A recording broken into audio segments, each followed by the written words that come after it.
Hi everyone, thanks for joining me again for another creative aging program here at the library. I'm Sharon, I'm the Makerspace librarian here, coming at you from the Makerspace with today's project. Sorry that it is in fact a day late. I didn't mean for it to be a day late, but due to just some supply chain issues and busyness yesterday, I didn't get the kits until late, so I wanted to make sure to wait until I was able to send them out to everybody before I aired the video. So I think I've called everyone who's registered. You guys can come get your kits. Actually, it's kind of cool. I have all kits for the entire program and all of the month of March already. So if I've called you today, you'll be able to pick up all 3 kits today. So I hope that you do. We've got some pretty cool projects going on this month. All right, and with that, we'll start our cool project for today, which is going to be a Fishtail Braid keychain from Collective Pueblo. And I mentioned it in the video as well, but there is extra supplies in that particular kit to make a clover knot for St. Patrick's Day. I can tie a clover knot, but I can't do it without instructions and a video going at the same time. So instead of me demoing that for you, what I went ahead and did is I dropped the link for the YouTube video that I use when I'm tying one into the comments. So as you look at that paracord that I got in the kit for you, to make that clover knot, you will want to go ahead and check out that YouTube video in the comments. All right. That's my only announcement for today. So let me go ahead and get this video started for you. Hold on one sec.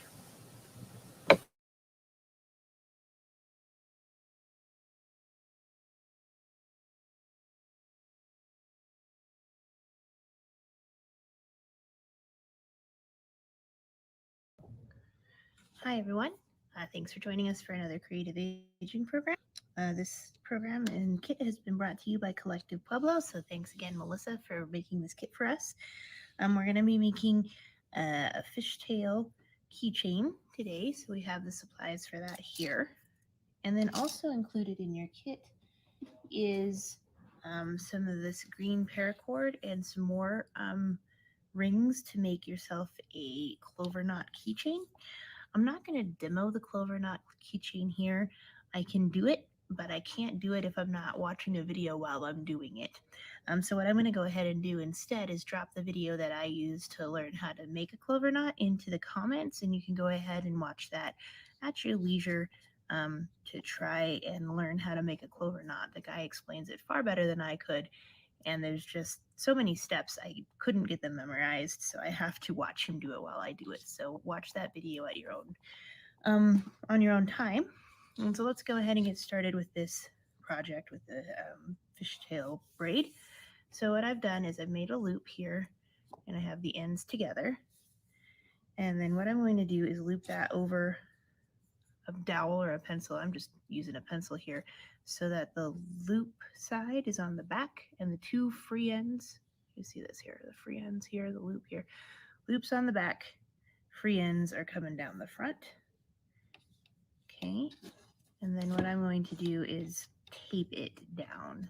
We don't want our dowel to go on an adventure, because then our fishtail knots would go on an adventure. Everybody who's ever watched me do macrame knows for a fact that I am bad at rights and lefts, and I am bad at knots, but I am trying this for you guys today, so let's keep our fingers crossed that I'm able to figure it out. In case you're curious, this is the second time I filmed this video so far, because I am really bad at lefts and rights.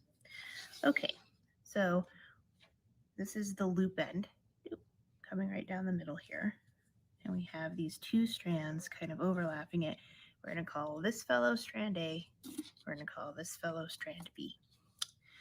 All right, so with strand A, we're going to fold it kind of like a 4 with it on top of the left inner strand and underneath the right. See how that looks like a 4 over this one, under this one? We're going to go ahead and slide that all the way up there to the top. And then we're going to take strand B here, and we're going to do the same thing where we do it over the right side and under the left side of the middle tail. Okay, here we go. slide it all the way to the top. All right, so you've got like a little X right here, and you've got your strands hanging out. So we're going to do that again. Over the left, under the right. Slide it all the way to the top. And then this guy, we're going to go over the right, under the left. And don't laugh at me if I have it wrong, because I probably will. Okay, just slide that all the way up. And do the same thing again.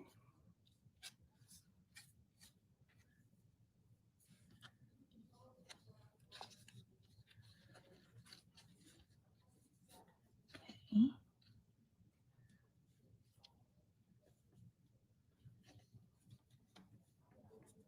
Let's see, we're starting to get our little woven braid there. Over, under, over, under.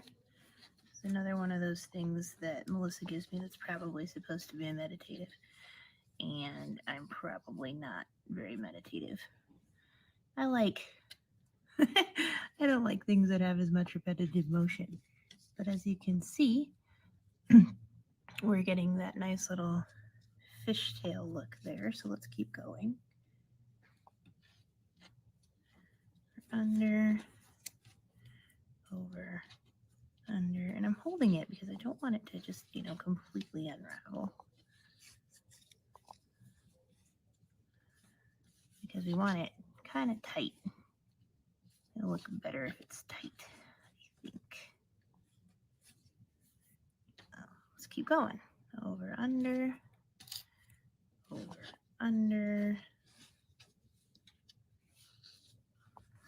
it up, tighten it up. And so Melissa suggests that we do this for about 3 inches. And it goes pretty fast once you get the hang of it. Okay.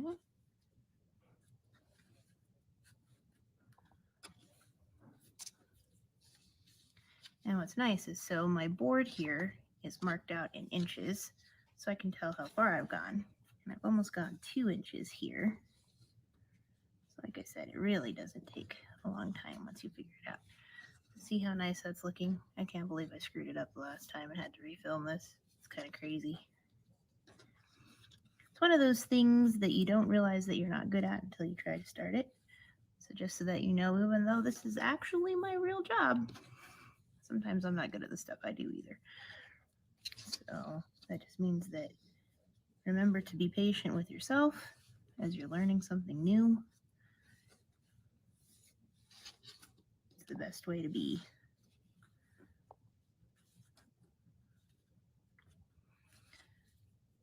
Because then I can say I did it, and I can be really proud of my work.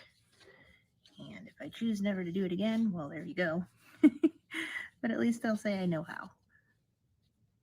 When I was a little girl, people used to fishtail braid my friend's hair. I had a friend in the apartment complex where we lived whose hair was down to her butt. And it was the 80s, and I had Dorothy Hamill hair. And I just wished that I could have my little friend Danielle's hair so that I could get fishtail braids and stuff like that too, which is hilarious because I hated having my hair cut or brushed or touched in any way. So I don't know what I was thinking. I was just thinking that she looked like a princess probably, and that I looked not like a princess. Ironically, my hair is very short now, and I prefer it that way. Life's weird. But that's what always comes to mind when I do fishtail braids. So here we go. We have now done it just about 3 inches. And so what I'm going to do is I'm going to get where'd my little yellow guy go? Hold on.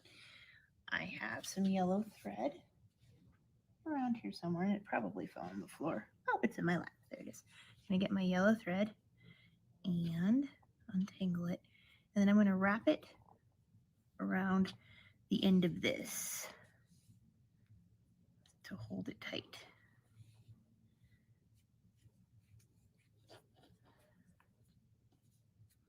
So there's a couple of different ways that you can do that. Melissa's suggesting that we wrap it. Well, she said 5 times, but I'm going to wrap it more than 5 times because I am always skeptical about the 5-time wrapping situation. So I'm going to wrap a bunch of times. So I don't know about you, but my kid and my cats both like to play with my keychains.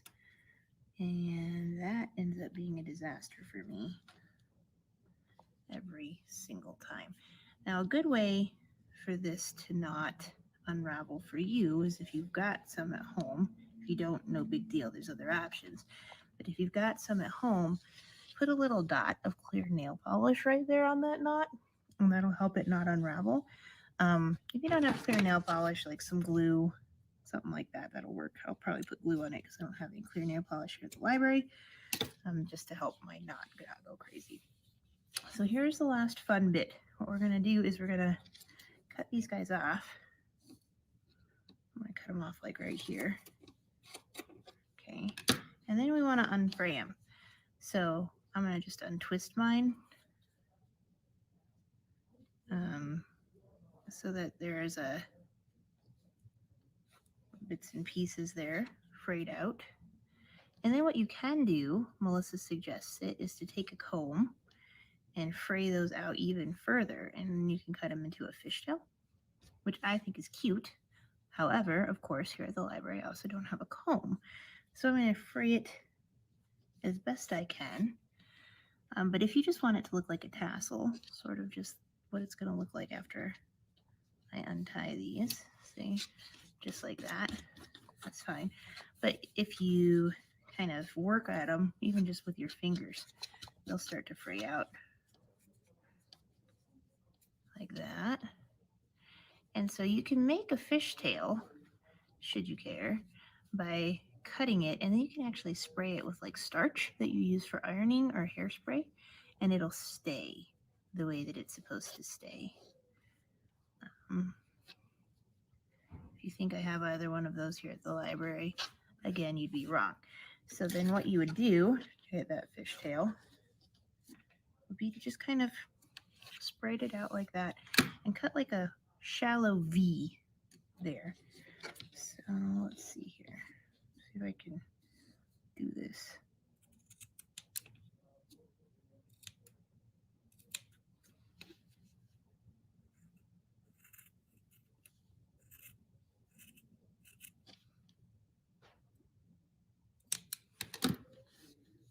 So there, I think we have a decent idea. And then you could spray that to look like a fishtail. All right, so that, as we take it off, then what you can do is just take it off right here. Stuck to myself, and slide it off the dowel. And so that it doesn't unravel, we'll want to put it onto that keychain basically right away. And so this is just your typical Class B keychain. And you'll just want to slide it right through those loops like that. And some of you guys have Class Bs and some of you guys have a bar, but they work all the same way, and it doesn't really matter which one you get. So there you go. And it'll kind of work its way, but that's all right. All right, so there is your Fishtail Keychain. That's today's project. Thanks for crafting along with me. Thanks for continuing to tune into all of our classes. And until I get to see you again in person, stay safe, stay healthy, and keep making, guys. Have a great night. Bye.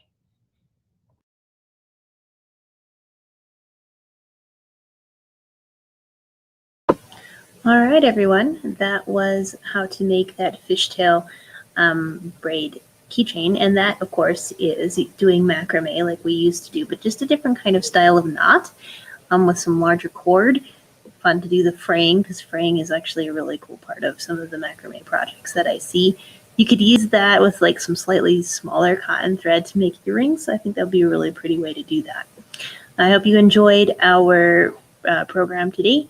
Again, if you want to get any of those kits that we have. I've got them, like I said, for the entire month of March. So the macrame kit, and we'll be doing a bird next week, a bird pin. And then I believe we'll be doing an Easter themed Stampin' Craft as well. So those are the other projects that we have through the month of March. If you're interested in getting any of those, sign up in Communico, which is our calendar of events on our library Facebook page, or not Facebook, I'm sorry, it's our library webpage, pueblolibrary.org. And if you click on events or calendar, and then click on the day, we're always Wednesday nights, except for apparently tonight, because we're not Wednesday, it's Thursday today. Go ahead and click on that day, Wednesday, and then go all the way down to the bottom, because we're the last one that airs, and click register and put your name and phone number in, and I'll contact you for kits. If you want to leave a little note that says you want the macrame kit too, that's really helpful for me, because then I'll just include that in the bag.